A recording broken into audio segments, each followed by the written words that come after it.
vẫn thấy anh ở nơi ấy, vẫn ôm em trong vòng tay. Nhưng giờ đây mọi thứ đã đổi thay. Rồi em khóc vì em thấy nhớ anh, nhớ khi xưa mình cùng nhau hẹn ước sẽ bên nhau không thay đổi, sẽ đi đến suốt cuộc đời, sẽ bên em dù buồn hay vui. Nhìn về quá khứ, có lúc em sẽ luôn mỉm cười. Nhìn về quá khứ, nước mắt nghẹn ngào rơi. Vì mình đã sống những tháng năm bên nhau thật hạnh phúc, tìm đâu về lại ký ức xưa. Và em xin lỗi đã chẳng bên cạnh anh nữa rồi. Giờ người nơi ấy, nước mắt hay vẫn nở nụ cười.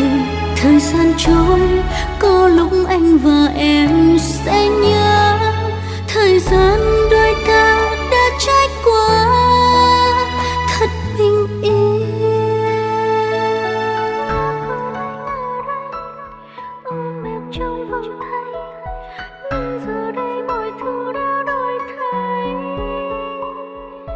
Nếu yêu suốt đời mãi không cách rời, sao đi buông lơi.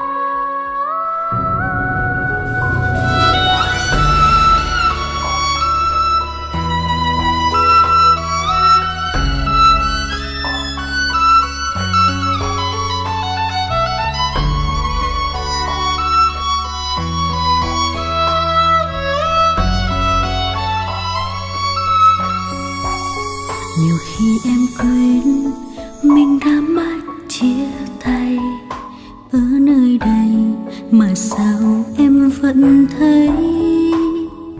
thấy anh ở nơi ấy, vẫn ôm em trong vòng tay. Nhưng giờ đây mọi thứ đã đổi thay. Rồi em khóc vì em thấy nhớ anh, nhớ khi xưa mình cùng nhau hẹn ước sẽ bên nhau không thay đổi, sẽ đi đến suốt cuộc đời, sẽ bên em dù buồn hay vui. Nhìn về quá khứ, có lúc em sẽ luôn mỉm cười. Nhìn về quá khứ, nước mắt nghẹn ngào rơi.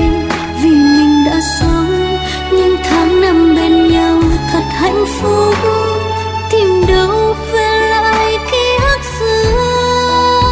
Và em xin lỗi đã chẳng bên cạnh anh nữa rồi. Giờ người nơi ấy, nước mắt hay vẫn nở nụ cười. Thời gian trôi, có lúc anh và em sẽ nhớ. Thời gian đôi ta đã trải qua thật bình yên.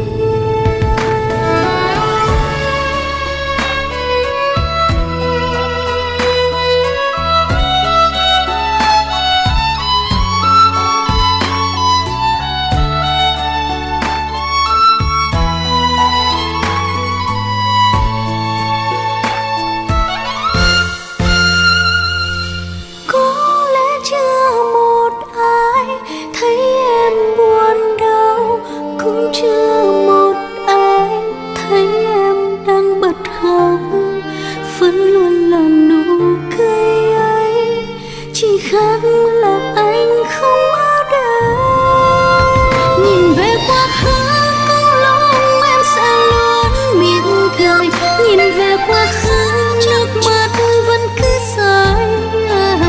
Vì mình đã sống những tháng năm bên nhau thật hạnh phúc, tìm đâu về lại ký ức xưa. Và em xin lỗi đã chẳng bên cạnh anh nữa rồi.